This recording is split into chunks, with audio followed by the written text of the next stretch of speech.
પ્રદેશ સંકલન સમિતિ એટલે કે કોર ગ્રુપ, અને આ જે કોર ગ્રુપ બન્યું છે એ ગુજરાતના મહત્ત્વના નિર્ણયો લેવા માટેનું આખું એક કમિટી બની છે. એનું નામ છે જગદીશ વિશ્વકર્મા. જ્યારથી ભાજપના પ્રમુખ બન્યા છે ત્યારથી હમણાં છેલ્લા કેટલાક વખતથી એક જ કામ ચાલે છે, કમિટી બનાવવાનું.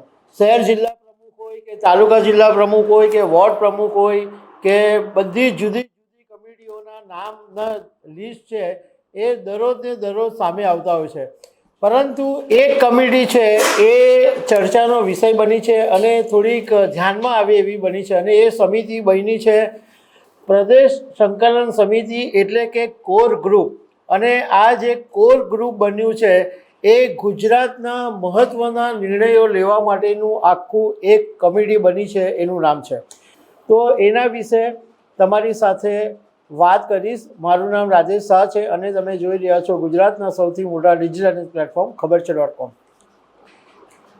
જગદીશ વિશ્વકર્માને જ્યારથી ભાજપના પ્રદેશ પ્રમુખ બનાવ્યા છે ત્યારથી દરરોજ ને દરરોજ સોશિયલ મીડિયામાં એક યાદી તો જોવા મળે કે કોઈને કોઈ કમિટી બનાવી છે. પણ એમણે એક કમિટી બનાવી છે હમણાં, પ્રદેશ સંકલન સમિતિ એટલે કે કોર ગ્રુપ.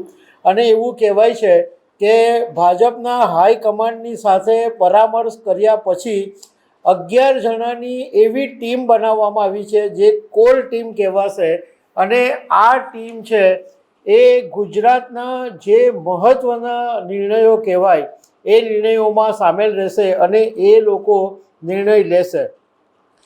હવે આ જે 11 જણાની ટીમ બની છે એમાં ગુજરાતના મુખ્યમંત્રી ભૂપેન્દ્રભાઈ પટેલ છે, જગદીશ વિશ્વકર્મા પોતે પ્રદેશ પ્રમુખ છે, CR પાટીલ કેન્દ્રીય જળશક્તિ મંત્રી, હર્ષ સંઘવી ગુજરાતના નાયબ મુખ્યમંત્રી, રત્નાકર ભાજપ સંગઠનના મહામંત્રી છે, જીતુ વાઘાણી ગુજરાતમાં મંત્રી છે, ઋષિકેશ પટેલ મંત્રી છે, ગણપતસિંહ વસાવા, દર્શનાબેન વાઘેલા શહેરી વિકાસ મંત્રી છે, ભૂપેન્દ્રસિંહ ચુડાસમા પૂર્વ શિક્ષણ મંત્રી છે અને IK જાડેજા પણ પૂર્વ મંત્રી છે. તો આ 11 જણા જે છે એ એમ કહેવાય કે હીરા શોધીને કાઢ્યા છે અને આ 11 જણાની જે ટીમ છે એ કામ કરશે.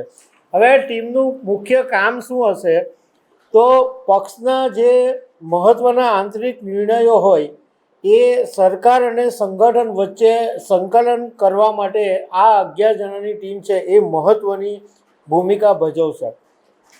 હવે આપણે દર વખતે જોઈએ કે વિધાનસભાની ચૂંટણી હોય કે કોર્પોરેશનની હોય કે કંઈ પદ આપવાનું હોય એમાં જાતિવાદી સમીકરણ ભાજપ હંમેશા ચેક કરે છે અને એ પ્રમાણે જ બધું સેટ કરે છે. તો આ 11 જણાની ટીમમાં પણ જાતિવાદી સમીકરણ તો રાખવામાં આવ્યું જ છે. દર્શના વાઘેલા દલિત સમાજમાંથી આવે છે, ક્ષત્રિય સમાજમાંથી ભૂપેન્દ્રભાઈ ચુડાસમા IK જાડેજા આવે છે, પાટીદાર સમાજમાંથી ભૂપેન્દ્ર પટેલ, ઋષિકેશ પટેલ અને જીતુ વાઘાણી છે, દક્ષિણ ગુજરાતમાંથી હર્ષ સંઘવી અને CR પાટીલ છે. કેટલાક રાજકારણના જાણકારોનું કહેવું એમ છે કે CR પાટીલનું વર્ચસ્વ ખાસું એવું કહી શકાય કે પ્રદેશ પ્રમુખમાંથી રિટાયર થયા પછી પણ એમનું આ સમિતિમાં સામેલ થવું મતલબ કે એ એક પાવરફુલ નેતા છે અને કદાચ એમના વગર નહીં ચાલે એવું અત્યારે લાગી રહ્યું છે. તો દર્શક મિત્રો, આવા અનેક અપડેટ સાથે અમે તમને મળતા રહીશું. આભાર.